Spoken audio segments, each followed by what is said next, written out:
What's the most reckless thing you've ever done for the wrong reasons? First week of senior year, I was standing by my locker when my ex walked by laughing with the guy she'd left me for. My friends jumped on it instantly. Damn, you really used to run this school. What happened? One of them grinned and said, I couldn't get a single girl anymore if I tried. I could get anyone in this building, I shot back, before I'd even thought about it. One of them nodded across the commons toward a girl sitting alone at a corner table, sketchbook open, ignoring everyone. We'd all heard about her. Every guy who'd approached her got shut down flat. Bet, he said. Get her to go on one date with you. I'll give you my Switch and the games. You lose, you admit out loud you peaked at 15. Easy, I said. The next day I rolled up the way I always did, confident, leaning on the table. Hey, nothing. I made a show of spinning my keys so she'd notice they were to a decent car. She glanced at them, glanced at me, and went back to her sketchbook without a word. A few days later I tried a different angle, sat next to her at lunch while my boys watched. Is that charcoal? That's really good. She looked at me dead on and said, You're not curious? You're just bored. Then she went back to drawing. I started actually paying attention after that. She ate alone every day but never looked lonely. She'd be sketching and sometimes smile at nothing, like the page had told her something. I wanted to know what that was.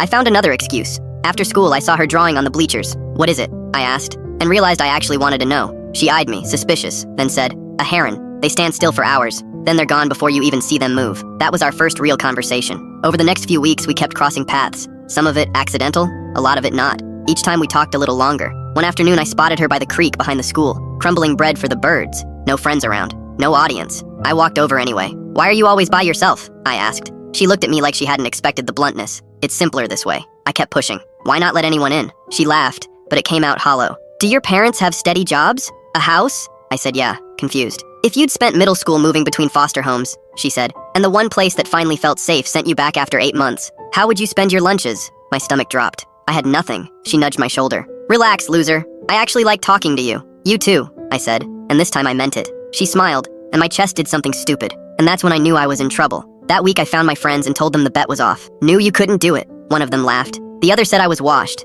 I just walked away because this wasn't about them anymore. The next day I found her by the creek again. Can we talk? Her guard went straight up. She could tell something was different. Sure, she said, in that cold voice from the first week. So I told her everything. The bet. Why I'd started it. How small my friends had made me feel, and how badly I'd needed to prove something. My voice cracked on it, because I hated how it sounded out loud. She was quiet a long time. Then she laughed. Slow at first, then doubled over, and I felt sick, waiting. Finally, between breaths, she said, I know. My stomach hit the floor. I figured it out the second day, she said. You think I haven't seen that exact move before? But there's something else I know too. I looked at her. She'd gone a little pink. Somewhere along the way it stopped being a bet for you. I asked the only thing that mattered. Do you actually like me back? She held my eyes for what felt like a year, until I felt like an idiot. Then she smiled. That smile. Yeah, I do. We've been together since. She's at art school 2 states over now, and I drive up most months. I never did get my friends' games. Best bet I ever lost.